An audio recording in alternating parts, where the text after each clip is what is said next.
আসসালামু আলাইকুম ওয়া রাহমাতুল্লাহ।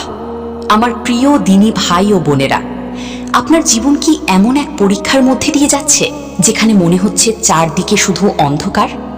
এমন কোনো কষ্ট, কোনো বিপদ বা দুশ্চিন্তা কি আপনাকে ঘিরে ধরেছে যা থেকে মুক্তির কোনো পথই আপনি দেখতে পাচ্ছেন না? আপনি কি সিজদায় পড়ে আল্লাহর কাছে কান্নাকাটি করে বলছেন, ইয়া আল্লাহ, আর কতদিন? আমার এই পরীক্ষা কবে শেষ হবে? যদি আপনার অবস্থা এমন হয়ে থাকে তবে ইয়াকিন রাখুন, আপনি একা নন। আল্লাহ সুবহানাহু ওয়া তাআলা তার প্রিয় বান্দাদের পরীক্ষা করেন, আর প্রতিটি পরীক্ষার পরই রয়েছে পুরস্কার। পবিত্র কোরআনে আল্লাহ নিজেই ওয়াদা করেছেন, ইন্না মাআল উসরি ইউসরা, নিশ্চয়ই কষ্টের সাথে স্বস্তি রয়েছে, নিশ্চয়ই কষ্টের সাথে স্বস্তি রয়েছে। সূরা আল ইনশিরাহ 5-6। কিন্তু অনেক সময় আমরা এতটাই ভেঙে পড়ি যে এই স্বস্তির আশাটাও করতে পারি না। আমরা ভুলে যাই যে আল্লাহ তার বান্দাদের কখনোই একা ছেড়ে দেন না। তিনি নানাভাবে আমাদের ইশারা বা সংকেত পাঠান। আজকের এই ভিডিওতে আমরা এমন 3টি আধ্যাত্মিক লক্ষণের কথা বলবো যা যদি আপনি নিজের মধ্যে দেখতে পান তাহলে ইনশাআল্লাহ আপনি আশা রাখতে পারেন যে আল্লাহর তরফ থেকে আপনার জন্য সাহায্য খুবই নিকটে এবং আপনার কষ্টের দিনগুলো শেষ হতে চলেছে। এই লক্ষণগুলো কোনো জ্যোতিষশাস্ত্র বা ধারণা নয়, বরং এগুলো আপনার ঈমান, আপনার আত্মা এবং আপনার সাথে আপনার রবের সম্পর্কের গভীরতার পরিচায়ক। 2. প্রথম লক্ষণ, অন্তরের প্রশান্তি ও আল্লাহর উপর তাওয়াক্কুল। প্রথম এবং সবচেয়ে শক্তিশালী লক্ষণটি হলো চরম কষ্টের মাঝেও আপনার অন্তরে এক প্রশান্তি নেমে আসা। ভেবে দেখুন, কিছুদিন আগেও হয়তো আপনি অস্থিরতায় ছটফট করছিলেন, আপনার ঘুম হচ্ছিল না, খাওয়া দাওয়ায় মন ছিল না। প্রতিটি মুহূর্তে আপনি শুধু ভাবতেন, কি হবে, কিভাবে এই বিপদ থেকে মুক্তি পাব। আপনি নিজের বুদ্ধি, শক্তি, মানুষের সাহায্য সবকিছু দিয়ে চেষ্টা করেছেন, কিন্তু কোনো কুল কিনারা পাচ্ছিলেন না। কিন্তু হঠাৎ একদিন, হয়তো কোনো এক ফজরের নামাজের পর, আপনি অনুভব করলেন আপনার ভেতরটা একদম শান্ত হয়ে গেছে। আপনার মনে আর সেই আগের মতো ছটফটানি নেই। আপনার মনে হচ্ছে, আমি আমার সাধ্য মতো চেষ্টা করেছি, এখন যা করার আমার রব করবেন, তার সিদ্ধান্তের উপরেই আমি। এই অনুভূতিটা হাল ছেড়ে দেওয়া নয় ভাই ও বোনেরা, এটাই হলো সত্যিকারের তাওয়াক্কুল, অর্থাৎ আল্লাহর উপর পরিপূর্ণ ভরসা। যখন একজন বান্দা তার সমস্ত বিষয় আল্লাহর হাতে সঁপে দেয় এবং মনে প্রাণে বিশ্বাস করে যে আমার আল্লাহ আমার জন্য যা করবেন সেটাই আমার জন্য সর্বোত্তম, তখনই আল্লাহ তার অন্তরে এই বিশেষ প্রশান্তি ঢেলে দেন। এটা সেই মুহূর্ত যখন আপনি ফলাফলের চিন্তা থেকে মুক্ত হয়ে যান। আপনার বিপদ হয়তো তখনও কাটেনি, কিন্তু আপনার অন্তর সাক্ষ্য দিচ্ছে যে আমার রব আমার সাথেই আছেন। কেন এটি একটি বড় ইশারা? কারণ যখন বান্দা আল্লাহর উপর এমনভাবে ভরসা করে, তখন আল্লাহ তার জন্য যথেষ্ট হয়ে যান। আল্লাহ পবিত্র কোরআনে বলেন, যে ব্যক্তি আল্লাহর উপর ভরসা করে তার জন্য আল্লাহই যথেষ্ট। সূরা আত-তালাক 3। আপনার এই শান্ত হয়ে যাওয়াটাই প্রমাণ করে যে আপনি আল্লাহর সাহায্যের দরজা পর্যন্ত পৌঁছে গেছেন। এখন শুধু সেই দরজা খোলার অপেক্ষা। আপনার অন্তরকে শান্ত করে আল্লাহ আপনাকে ইশারা দিচ্ছেন, হে আমার বান্দা, ধৈর্য ধরো, আমি তোমার ভার গ্রহণ করেছি। দ্বিতীয় লক্ষণ, ইবাদতে মন বসা ও দোয়ায় চোখের পানি আসা। দ্বিতীয় গুরুত্বপূর্ণ ইশারাটি হল আপনার ইবাদতের প্রতি মনোযোগ ও ভালোবাসা বেড়ে যাওয়া। হতে পারে আগে আপনি 5 ওয়াক্ত নামাজ পড়তেন শুধু নিয়ম রক্ষার জন্য, কিন্তু এখন এই কষ্টের সময়ে আপনি নামাজের মধ্যে অন্যরকম স্বাদ খুঁজে পাচ্ছেন। সিজদায় গিয়ে আপনার উঠতে ইচ্ছা করছে না।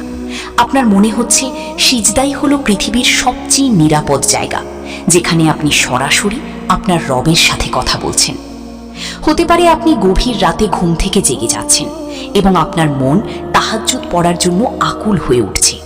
আপনি হয়তো জীবনেও তাহাজ্জুদ পড়েননি, কিন্তু এখন আপনার মনে হচ্ছে এই সময়েই তো আল্লাহ দুনিয়ার আসমানে নেমে আসেন তার বান্দাদের ডাক শোনার জন্য। আর সবচেয়ে বড় লক্ষণ হলো দোয়ার সময় আপনার 2 চোখ বেয়ে পানি গড়িয়ে পড়া।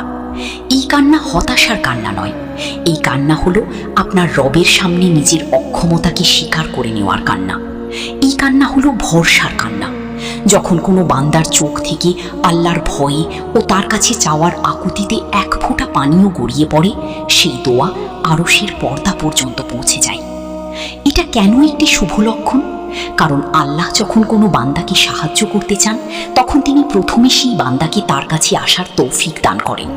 আপনার ইবাদতে মন বসা, তাহাজ্জুদের জন্য জেগে ওঠা, দোয়ায় কান্না আসা, এগুলো সবই আল্লাহর পক্ষ থেকে তৌফিক। তিনি আপনাকে তার কাছে ডাকছেন যাতে আপনি চান এবং তিনি আপনাকে দিতে পারেন। রাসূলুল্লাহ সাল্লাল্লাহু আলাইহি ওয়াসাল্লাম বলেছেন, আল্লাহ যখন কোনো বান্দার কল্যাণ চান তখন তাকে দ্বীনের জ্ঞান দান করেন। বুখারী ও মুসলিম। আপনার এই ইবাদতের প্রতি আকর্ষণও আল্লাহর পক্ষ থেকে আপনার কল্যাণেরই একটি ইশারা।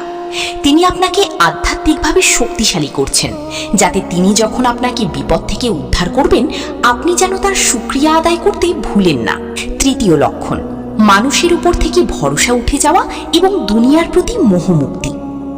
তৃতীয় এবং শেষ লক্ষণটি হয়তো শুনতে একটু কঠিন মনে হতে পারে, কিন্তু এটি ঈমানের একটি উচ্চ স্তর। আর তা হলো সৃষ্টি বা মানুষের উপর থেকে আপনার ভরসা পুরোপুরি উঠে যাওয়া। যখন আপনি বিপদে পড়েন, তখন স্বাভাবিকভাবেই আপনি মানুষের কাছে সাহায্যের জন্য ছোটেন। বন্ধু, আত্মীয় স্বজন, প্রভাবশালী ব্যক্তি, আপনি হয়তো অনেকের দরজায় কড়া নেড়েছেন, কিন্তু আপনি হয়তো দেখেছেন যারা আপনাকে সাহায্য করার ওয়াদা করেছিল তারা মুখ ফিরিয়ে নিয়েছে। যাদের উপর আপনার সবচেয়ে বেশি ভরসা ছিল তারাই আপনাকে হতাশ করেছে। এই সময়ে আপনার মনে চরম কষ্ট আসাটা স্বাভাবিক, কিন্তু কষ্টের পরেই যদি আপনার অন্তরে এই উপলব্ধি আসে যে আসলে আল্লাহ ছাড়া সাহায্য করার মতো আর কেউ নেই, তবে বুঝে নেবেন এটা আল্লাহর পক্ষ থেকে এক বিরাট রহমত। আল্লাহ ইচ্ছা করেই মানুষের দরজাগুলো আপনার জন্য বন্ধ করে দেন, যাতে আপনি শুধু তাঁরই দরজায় এসে দাঁড়ান। তিনি আপনাকে শেখাতে চান যে মানুষ মাধ্যম মাত্র, কিন্তু প্রকৃত সাহায্যকারী একমাত্র আল্লাহ। এর সাথে সাথে আপনার দুনিয়ার প্রতি মোহও কমতে শুরু করে। যেই জিনিসগুলোর জন্য আপনি আগে দুশ্চিন্তা করতেন, সেই সম্পদ, সম্মান বা সম্পর্কগুলো আপনার কাছে তুচ্ছ মনে হতে শুরু করে। আপনার একমাত্র চিন্তা হয়ে দাঁড়ায়, কিভাবে আমি আমার রবকে রাজি খুশি করব। এটা কেন মুক্তির লক্ষণ? কারণ শিরকের একটি সূক্ষ্ম রূপ হলো আল্লাহর চেয়ে মানুষের উপর বেশি ভরসা করা। যখন আল্লাহ আপনাকে এই অবস্থা থেকে বের করিয়ে আনেন, তখন আপনার ঈমান পরিশুদ্ধ হয়। আপনি তখন তাওহীদের আসল স্বাদ পেতে শুরু করেন। আর যখন বান্দা শুধুমাত্র আল্লাহর উপর নির্ভরশীল হয়ে পড়ে, তখন আল্লাহ আসমান ও জমিনের সমস্ত ভান্ডার তার জন্য খুলে দেন। তিনি এমন সব জায়গা থেকে আপনার জন্য সাহায্যের ব্যবস্থা করেন যা আপনি কল্পনাও করতে পারেননি। সুতরাং যদি মানুষ আপনাকে হতাশ করে থাকে, তাহলে দুঃখ পাবেন না, বরং শুকরিয়া আদায় করুন যে আল্লাহ আপনাকে দেখিয়ে দিয়েছেন আসল ভরসার জায়গা কোনটি। এটি একটি স্পষ্ট ইশারা যে তিনি এবার সরাসরি নিজেই আপনার দায়িত্ব নিতে চলেছেন। আমার প্রিয় ভাই ও বোনেরা, এই ছিল সেই তিনটি আধ্যাত্মিক ইশারা: অন্তরের প্রশান্তি, ইবাদতের স্বাদ এবং শুধুমাত্র আল্লাহর উপর নির্ভরশীলতা। যদি এই লক্ষণগুলোর কোনো একটিও আপনি নিজের মধ্যে খুঁজে পান, তাহলে সিজদায় পড়ে আল্লাহর শুকরিয়া আদায় করুন, কারণ এটি সুসংবাদ যে আপনার পরীক্ষা শেষ হওয়ার সময় হয়ে এসেছে। মনে রাখবেন, আল্লাহর পরিকল্পনা আমাদের ধারণার চেয়েও অনেক সুন্দর। তিনি যখন কিছু নেন, তখন আরও উত্তম কিছু দেওয়ার জন্য নেন। আপনার কষ্টগুলো আপনার গুনাহ মাফের কারণ এবং আপনার মর্যাদা বৃদ্ধির উপায়। আপনারা যারা এখন কঠিন সময়ের মধ্যে দিয়ে যাচ্ছেন, আমি আপনাদের সকলের জন্য দোয়া করি। আল্লাহ যেন আপনার ধৈর্যকে কবুল করে নেন, আপনার কষ্টগুলো দূর করে দেন এবং আপনার জীবনে তার রহমত ও বরকত নাজিল করেন। আমিন। ভিডিওটি যদি আপনার উপকারে এসে থাকে, তাহলে এটিকে সওয়াবের নিয়তে সেই সকল ভাই বোনদের সাথে শেয়ার করুন যারা এখন হতাশায় ভুগছেন। আপনার একটি শেয়ার হয়তো কারো ভাঙা মনে আশার আলো জ্বালাতে পারে। আমাদের সাথে থাকার জন্য ধন্যবাদ। আল্লাহ আমাদের সকলকে তার উপর ভরসা করার এবং কঠিন সময়ে ধৈর্য ধরার তৌফিক দান করুন। আল্লাহ হাফিজ।